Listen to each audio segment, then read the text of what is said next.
বেরিয়েছি মন ভরাতে, তাই আবার চেপে বসলাম ট্রেনে।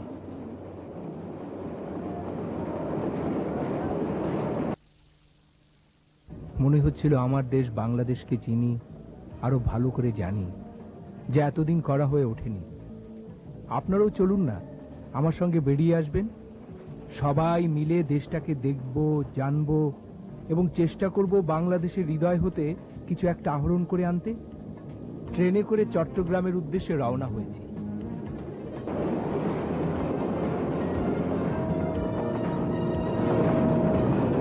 ট্রেন লাইন দেখলেই আমার সেই গানটির কথা মনে হয়, রেল লাইন বহে সমান্তরাল।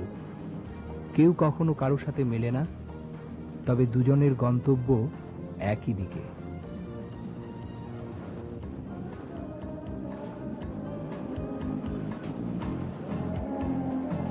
কি বিচিত্র আমাদের এই দেশ! কোথাও কোথাও একেবারে সমতল ভূমি, কোথাও কোথাও একটু একটু পাহাড়, নদী তো রয়েছেই।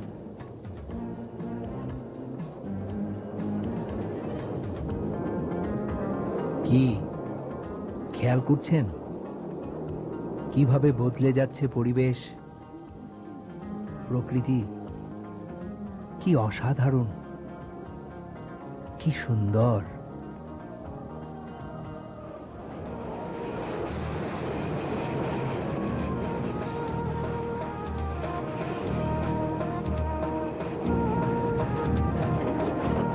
আমরা আপাতত গন্তব্যে পৌঁছে গেছি।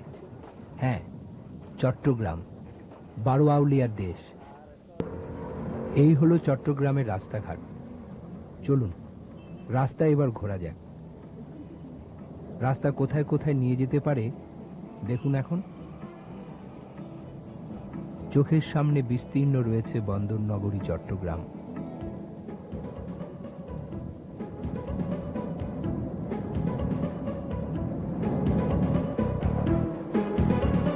চট্টগ্রামের প্রাক্তন সার্কিট হাউস, কোর্ট হাউস,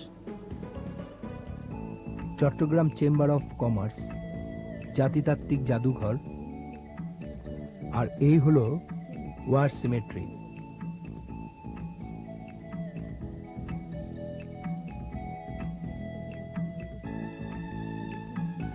এই সমাধিগুলো ছাড়াও দ্বিতীয় বিশ্বযুদ্ধের সময় অগন্তি নাবিক ও লস্কর দেশের জন্য যুদ্ধ করতে গিয়ে প্রাণ দিয়েছিলেন, যাদের মর্যাদার সঙ্গে সমাধি করা সম্ভব হয়ে ওঠেনি। এই খাতায় তাদের নামের তালিকা রয়েছে।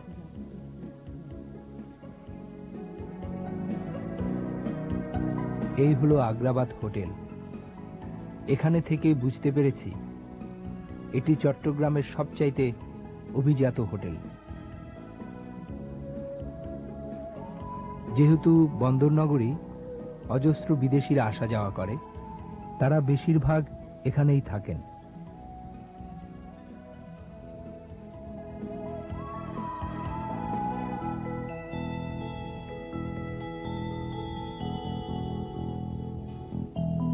চট্টগ্রামে একটি আন্তর্জাতিক বিমানবন্দর রয়েছে, এম এ হান্নান আন্তর্জাতিক বিমানবন্দর।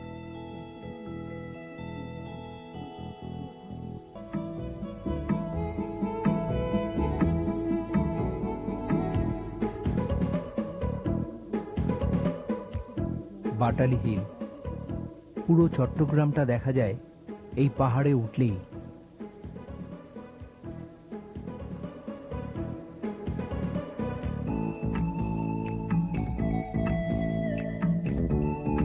এখানে দাঁড়িয়ে থাকতে থাকতেই চোখের সামনে সন্ধ্যা নেমে এলো।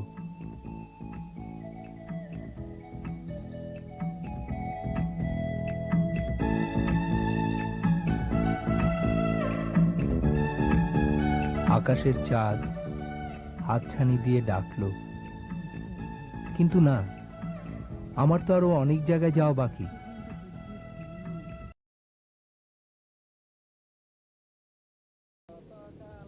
এই হলো ফয়েজ লেক।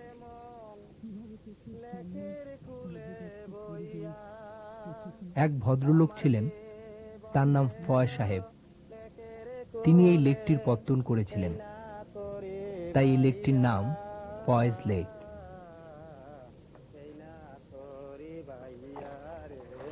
ফয়েজ লেকে এসেই চড়ে বসলাম নৌকাতে, সঙ্গে অবশ্যই এক মাঝি।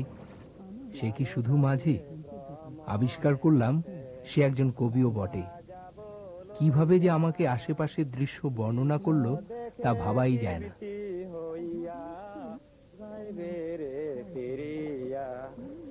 মানুষ আসবে ভ্রমণেতে, পড়ে গেলে আসেন, লোকাল গেলে আসেন, 10 টাকা জোড়া, 20 টাকা, বাচ্চা 5 টাকা, ওয়া ফিরি। হাঁটতে হবে না, কষ্ট করতে হবে না, পানিতে শুরু করে পাহাড়ে মাথা মতো দেখতে পারবেন ফয়েজ লেকের কোথায় গিয়েছে মনের মতো করে।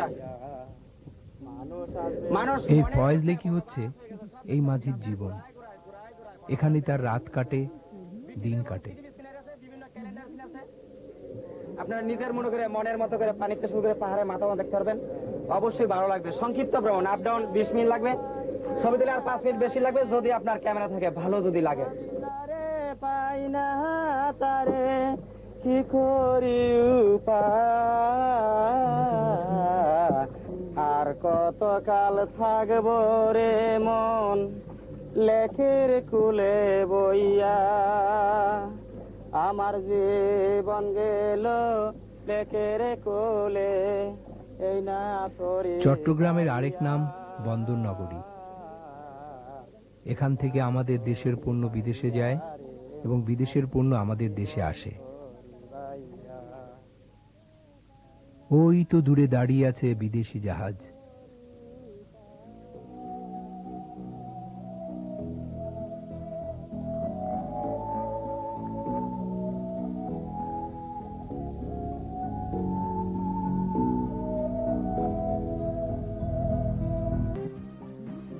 চট্টগ্রামে এসে লাভ লেইনের পান খাবো না তা কি হয়?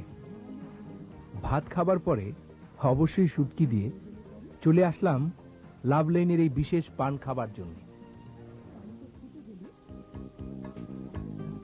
কর্ণফুলী নদী। শুনেছি কোনো এক রাজার মেয়ের কানের দুল এই নদীতে হারিয়ে গিয়েছিল, তাই নাকি এর নাম কর্ণফুলী।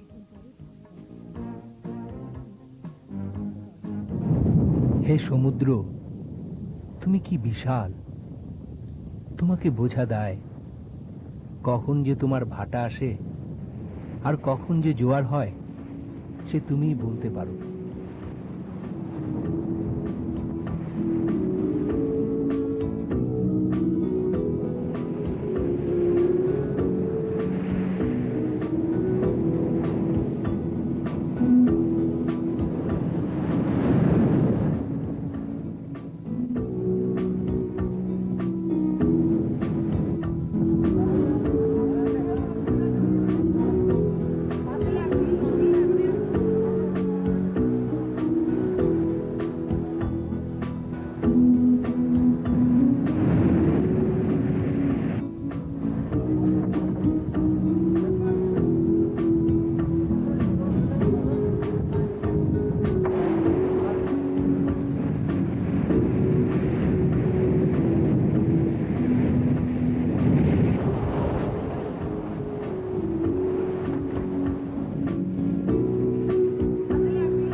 টেকনাফে এসে বার্মিজ বাজারে ঢুকে পড়লাম।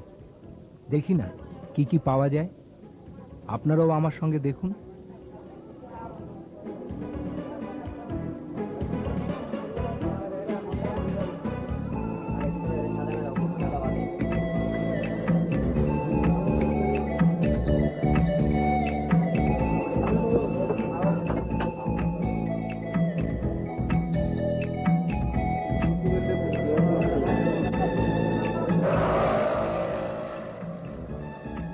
এই সেই নাফ নদী, যার তীরে অবস্থিত টেকনাফ। দূরে যে পাহাড়গুলো দেখতে পাচ্ছেন সেটাই হচ্ছে মায়ানমার। কত কাছে, অথচ যাবার জন্য কত রকমের ঝামেলা পোহাতে হয়।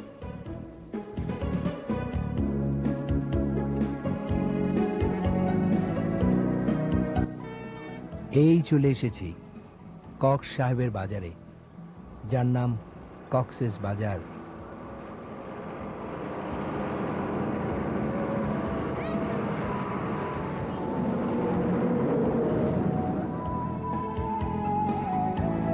কক্সেস বাজারে রয়েছে একটি বিমানবন্দর, রয়েছে পর্যটনের মোটেল, বিভিন্ন ছোট ছোট কটেজ, ভীষণ সুন্দর প্রকৃতি এবং অবশ্যই সমুদ্র সৈকত। এই সৈকতে হেঁটে যেমন বেড়াতে পারবেন, তেমনি ঘোড়ায় চড়েও বেড়াতে পারবেন, আর ছবি তোলা তো রয়েছেই।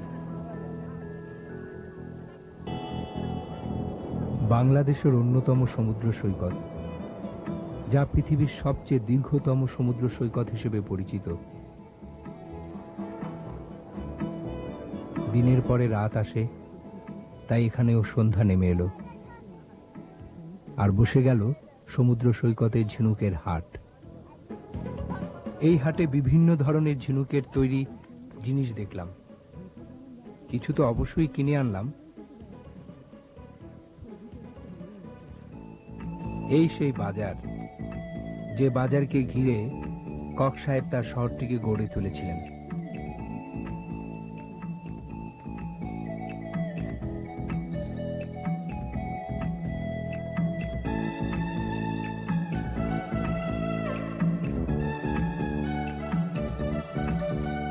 এই অঞ্চলে সবসময় বৌদ্ধ ধর্মের একটা আধিপত্য ছিল। কক্সেস বাজার এসে দেখলাম একটি বৌদ্ধ মন্দির, যেখানে এখনো বৌদ্ধ সন্ন্যাসীরা প্রার্থনা করে থাকেন।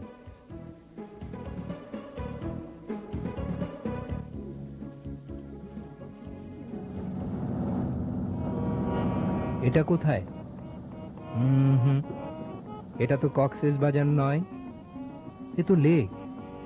হ্যাঁ, রাঙামাটি, কাপ্তাই লেক।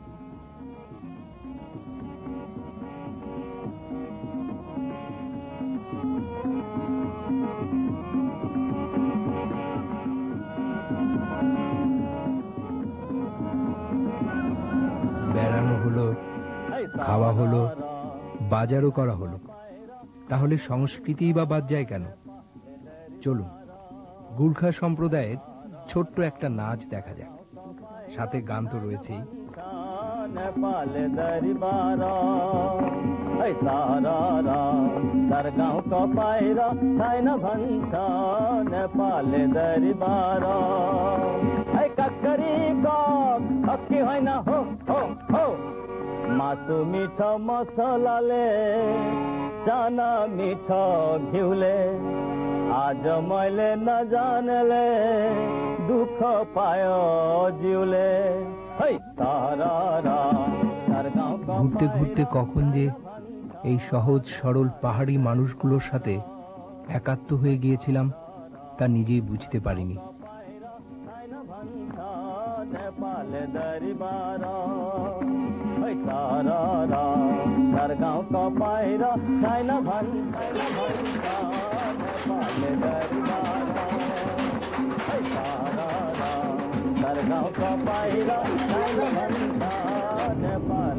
বাংলাদেশের হৃদয়ের একটি রাস্তার খোঁজ আমরা পেলাম, দেখলাম, কি যে আহরণ করলাম তা আমরাই জানি।